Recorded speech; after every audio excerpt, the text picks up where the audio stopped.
Now from the second question, we want to solve this, right, for the values of x, or for the value of x such that this equation is satisfied.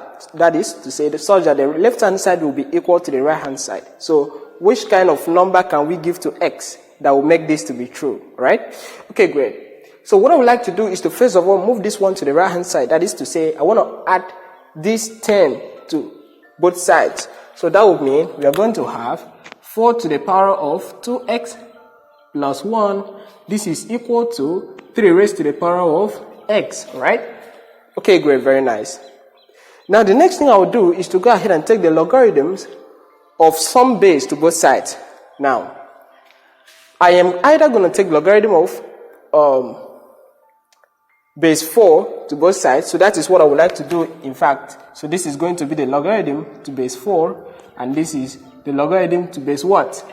Still base 4, alright? Because this is equality sign, so you do the same thing to both sides. Okay, so here will be base 4, here can be base 3, still the same base 4. It doesn't matter, don't worry. We'll take care of that. Okay, so you see that this is the power of that 4, and since when we have the logarithm of a number, if that number has some power that is an index, okay, we can take the power to the front, to this part of the logarithm, so this is going to be the whole of that. We'll swipe back to this point, so we're going to have 2x plus 1, and we multiply it with the logarithm of 4 to base 4, and we equate it to, this is still going to be x, you know, we take it back like this, that's going to be x times the logarithm of 3 to base 4. Okay, great, very nice.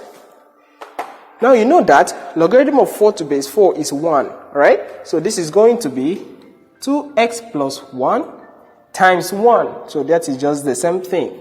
This is going to be equal to x times the logarithm of 3 to base 4. Okay, since we want to find the value of x so that that equation will be satisfied, I would like to make x subject of formula. That is to say, I want to collect like terms. Okay, I want to collect terms that contains x. So we have an x here multiplied with this, and this is 2 times x. In fact, if I collect them, store them in one place, then we are going to have something nice. So here what I would like to do is to have 2x, then I would like to kind of move this one to the left hand side, so this will now become from positive to negative, alright? That is to subtract this expression from both sides, so that will be 2x minus x times the logarithm of 3 to base 4. This is 1, okay, let's just put it down one after the other. Okay, so we equate that to 0. So since 1 is not does not have an x with it, so we like to take it to the right hand side, that is to say subtract 1 from both sides. So I would like to clean this up. The positive one that was here will now become negative 1 over here, alright? Okay, very nice. So since x is common here, we can factorize that, and we have 2 minus the logarithm of 3 to base 4.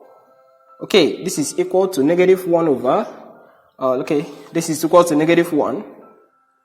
Okay, so to find x, finally, we need to divide both sides by this other man right here.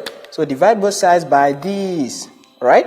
So that it will just be left with only x for us. So that means that x will now become, by division, we're going to have negative 1, which is here, divided by, this one, when we divide both sides, this will cancel out with that. So we're going to have 2 minus the logarithm of 3 to base 4, and this right here is the solution to the second question.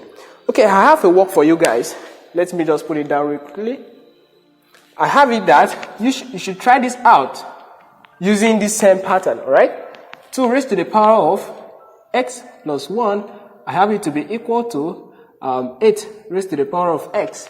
So just go ahead and do that. The solution is in the description down below. Okay, thanks for watching, and please subscribe to this channel. We are actually going to solve the third question and the fourth and others based on this logarithm in our next video.